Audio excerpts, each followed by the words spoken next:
Claude Brûlé naît le 22 novembre 1925 dans le quartier de Pigalle, 9e ARR. Son père Lucien est éditeur de musique puis directeur du théâtre Antoine. Son oncle André Brûlé est un acteur célèbre de l'époque. Après des études de lettres à Normal Sup, il devient journaliste à Paris Match, 1952 à 53, puis chef du service spectacle, directeur des informations et enfin adjoint à la rédaction en chef, 1953 à 60, de Paris Presse. En 1960, il est conseiller à la direction du magazine Elle, 1960. En 1959, sa rencontre avec Roger Vadim va changer sa vie.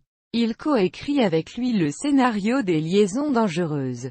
Ce premier film lui vaudra un procès de la Société des gens de lettres qui tente de faire interdire le film. Vadim et lui seront défendus par un jeune avocat, mais ancien ministre, François Mitterrand, qui gagnera le procès. Seule exigence, la mention « 1960 » sera accolée au titre du film. C'est le début d'une longue amitié avec Vadim qui donnera plusieurs films, et Mourir de plaisir, La bride sur le cou, Barbarella, etc.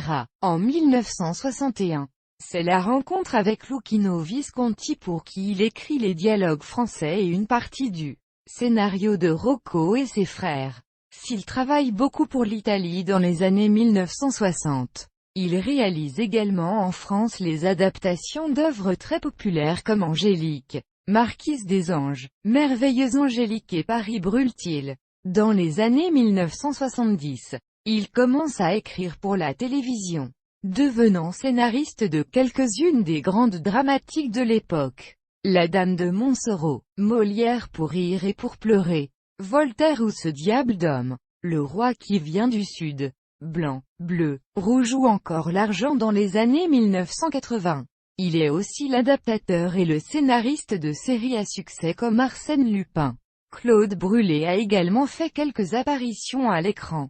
Réalisé un téléfilm Le siècle des Lumières d'après sa pièce créée en 1974 au théâtre du Palais Royal et écrit les paroles d'une chanson Le soleil se lève à l'est générique du téléfilm, éponyme interprété par Johnny Hallyday. À la fin de sa carrière, il s'engage dans la défense du droit d'auteur et devient président de la Société des auteurs et compositeurs dramatiques, SACD, de 1988 à 1990 et de 1992 à 1994.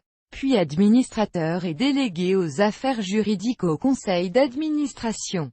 Il a aussi été vice-président du Fonds d'aide au théâtre privé de 1988 à 2002.